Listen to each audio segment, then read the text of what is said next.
morning, everyone. My name is Ildefonso de la Cruz, and I am the Principal Analyst at Omdia, leading the research on critical communications. Today, I have Cory Davis with me. He leads Verizon Frontline Public Safety Team. Welcome. Thank you, Alfonso. It's great to be here. And I want to ask you, I've seen that you guys have the Verizon Frontline Crisis Response Team on the show at IWCE 2023. Right. Tell us more about it. Sure, yeah. So our Verizon Frontline Crisis Response Team, it's a dedicated team made up of former first responders, dedicated to the mission 24/7, 365. This is a team that is available for public safety agencies, whether you're a Verizon customer or not a Verizon customer.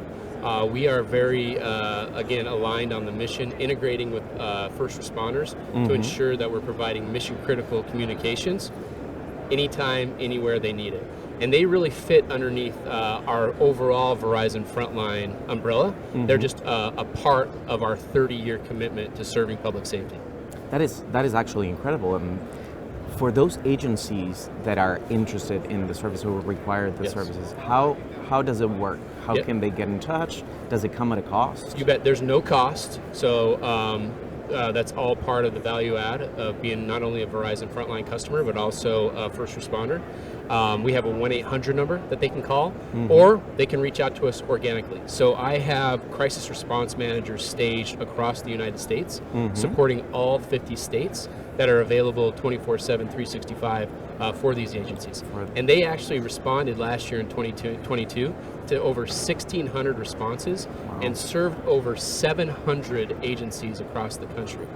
We also loaned out over 5,000 solutions to these agencies. So a lot of these agencies, when they come in, they ask for, they may need phones, they need connectivity, cradle point routers, deployable assets. You're here at Thor, you've seen Thor. That's just one of the nearly 600 mobile assets that we have in our inventory to be able to deploy out in real time to make sure that these first responders have the mission critical communications they need to meet their mission. Absolutely, and you've talked about deployables. I've heard that at IWCE you're showcasing 2 new assets. Absolutely. So we have our rapid response connectivity unit. So that is really our next generation, smaller, compact deployable that's utilizing our 5G ultra wideband technology. It's also capable of using new satellite technology that's LEO and MEO, which is low Earth orbit, mid Earth orbit, which is really great because that brings the satellite closer to the Earth, which lowers the latency. So now we can start to provide a 5G-like environment basically anywhere in the world.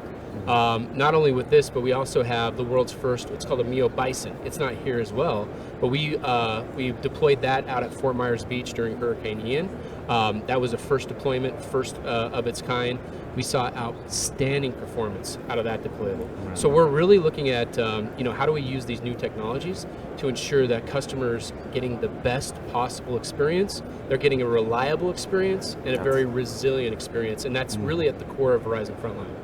So I think with all the activities that Verizon Frontline has had in the market, what would be the lessons learned that you've extracted from all that experience? Yeah, so I think at the end of the day, what we continue to hear from our public safety customers is data.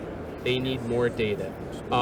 The public safety ecosystem, both from a hardware perspective and a software perspective, it's getting bigger.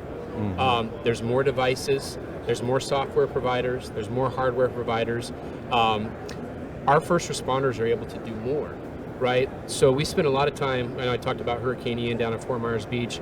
A lot of those missions for those task force teams were search and rescue missions, which required high bandwidth video, which required high definition photos. It required that information to go back to a CAD system, or required to go back to a PSAP or a 911 dispatch. All of that information is now going up to the cloud. So the one thing that we hear more and more, especially now that consumers, all the consumers now have a smartphone, a device, a tablet, a connected device, they need a bigger pipe. And what's really great about Verizon Frontline too is we give them dedicated priority, preemption, quality of service. So we're able to take that public safety traffic and really dedicate it for those first responders so that they have the coverage and capacity that they need during some of the most difficult times. Thank you very much, Cory, and thank you very much for all the service enabling that data-centric connectivity for our first responders. And well, thank you. It's an honor and it's a pleasure to support this mission. And this team is ready 24/7. So I can imagine. Thank you very much. Thank you, Alfonso.